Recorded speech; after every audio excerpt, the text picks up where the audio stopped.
Hello and welcome to the CTO Magazine interview series. I am Michael Fillios, founder and CEO of IT Ally and a CTO editorial board member.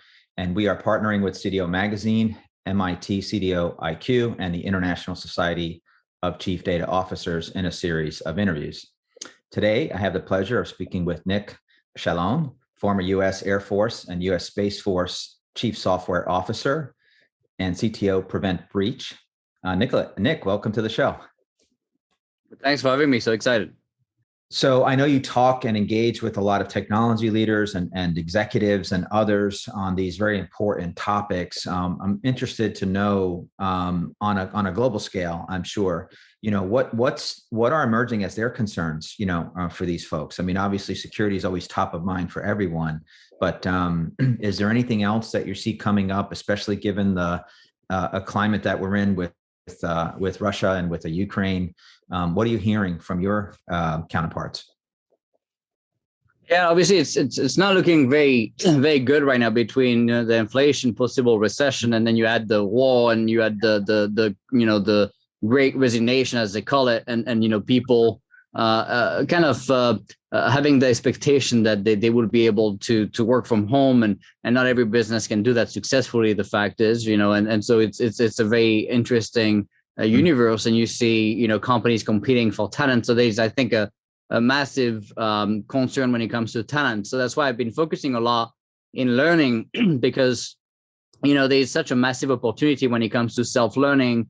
And that's really the answer, right? Because when you look at the velocity of IT, I tried to partner after leaving. I had universities reach out to me to build curriculums for DevSecOps and cyber.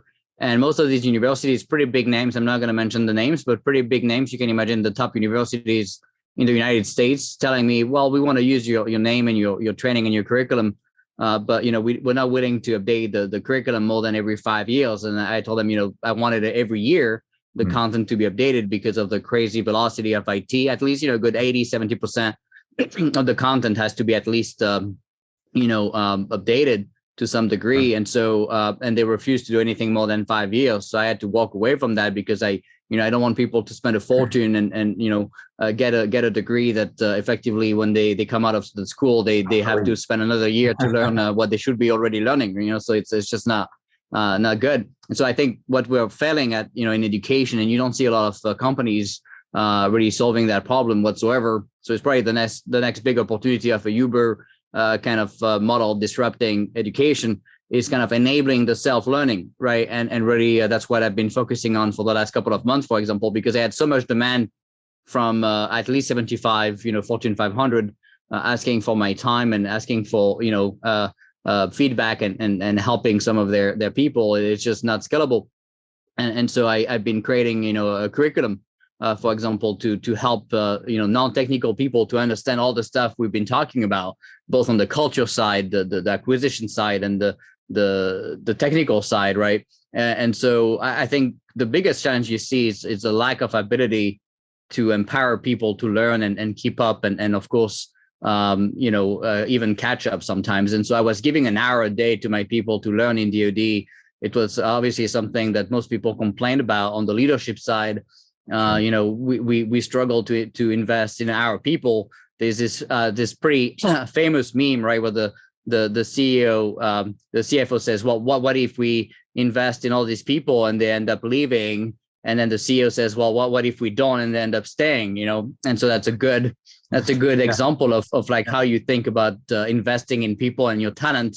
And that's probably the biggest challenge you're going to see. And then of course, you have all the other cyber issues, software, bit of materials and provenance and integrity. You've seen it with recent breaches. The DevSecOps stacks are becoming the targets of malicious actors like Lapsus. They've been stealing source code and getting into a DevSecOps pipeline to compromise it, and then use that to release software to thousands of companies. So hacking one provider to get into thousands of companies. So you're going to see that a lot. Sure. That's going to be probably the next biggest wave of breaches. And unfortunately, not everybody's embracing the DevSecOps concept we talked about. They're still mostly stuck in DevOps. And so you're going to see massive volumes of breaches there. Yeah, it makes sense, right? We're seeing signs of that already, and that was really where my question was on some of these service providers serving many clients. They become a Trojan horse, if you will, to gain access. You obviously have started your career much younger than a lot of people, and have accelerated. I think I was expecting you to be 80 years old after I looked at your resume. But I'm sure throughout your career, you've had special people in your life that have been mentors or helped you, hone your skill set and really understand your passions and all of that. Is there anybody you'd like to mention here or give a shout out to in terms that's helped shape your career and who you are? Yeah, it's very interesting, right? Of course, I wouldn't be here without my father. He kind of, and my mom, but my father really empowered me to do it. And he's not in IT whatsoever. None of my parents understand much about IT, so it's kind of interesting. But at least they enabled me and let me, create. My dad, for example, was the CEO on paper, to my first company, and when I was 15 until emancipation, and so that's been a bit massive enabler. Without that, I could not have created the company, so there's that.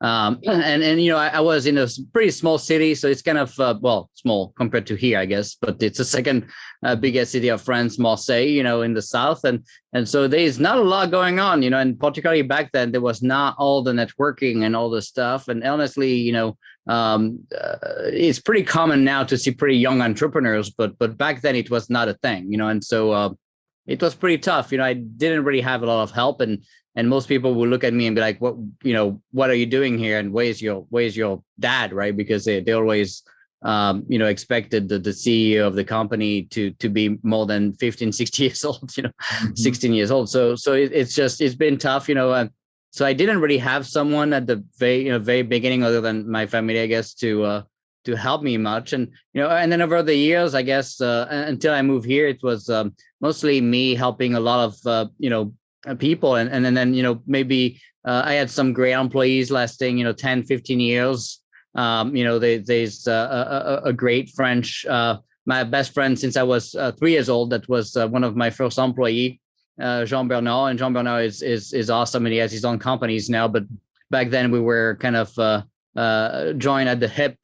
He's still in France. So, that's the other thing, when you move to a different nation and you have all this stuff going on, it's just pretty difficult, right, to ask people to make the same sacrifices or move around.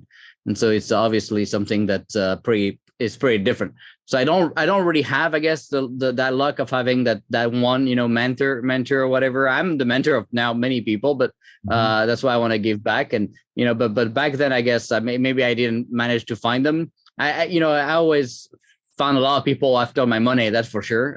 But I wasn't lucky enough to find that, unfortunately. Well, I think that's a great place to end on, Nick. Thank you. Thank you for your service. Thank you for your insights. I'm sure our audience is going to pick lots of golden nuggets out of this conversation today. And really thank you for taking time to join us today. And to learn more about CDO Magazine, please visit cdomagazine.tech.